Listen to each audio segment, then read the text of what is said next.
আসসালামু আলাইকুম সুপ্রিয় দর্শক, কেমন আছেন আপনারা সবাই? দেখতেই পাচ্ছেন আমি একটা লিকুইড জিনিস নাড়ছি, আর সেটা কি হতে পারে বলেন তো? এটা আসলে দুধ, তবে এটা নারিকেলের দুধ। আর নারিকেল খেতে তো আমরা সবাই পছন্দ করি। নারিকেল দিয়ে খুবই মজার মজার খাবার তৈরি করা যায়।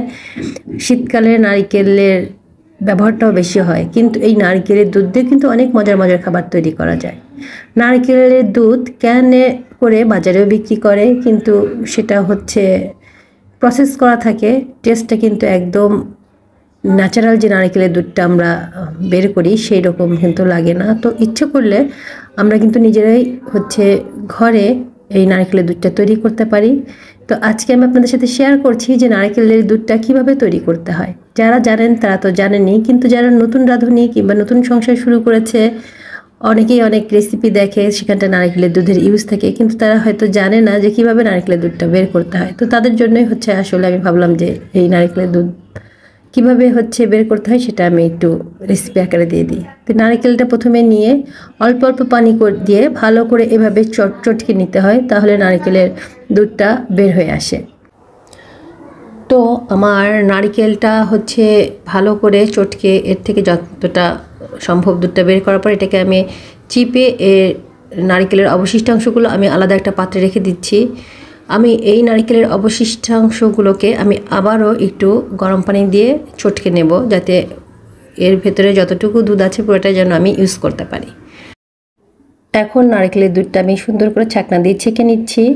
এই দেখুন কতটা নারকেলের অবশিষ্টাংশগুলো আছে। তো এইটাকে আমি সেকেন্ড টাইম আবার হচ্ছে গরম পানি দিয়ে চটকে নেব।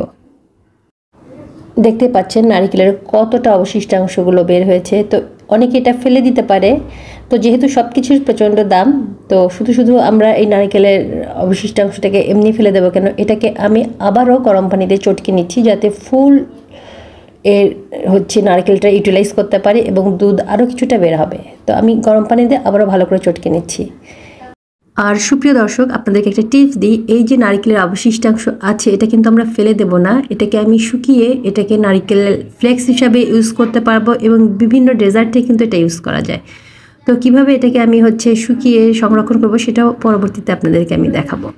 তো যাই হোক, দেখতে পাচ্ছেন সেকেন্ড টাইমে আমি যখন নারকেলের হচ্ছে অবশিষ্টাংশগুলোকে আমি চটকে নিলাম, আরও অনেকটা দুধই বের হয়েছে। তো আমার নারকেলের দুধ বের করা শেষ হয়ে গেছে।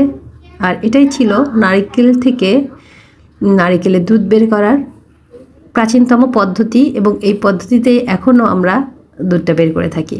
তো ভিডিওটি যদি ভালো লেগে থাকে অবশ্যই পেজ ফলো করে পাশে থাকবেন, আর যারা ইউটিউব চ্যানেলে দেখছেন তারা অবশ্যই চ্যানেলটাকে সাবস্ক্রাইব করে দেবেন পরবর্তী ভিডিও দেখার জন্য। তো সবাই ভালো থাকবেন, সবার জন্য শুভকামনা, ধন্যবাদ।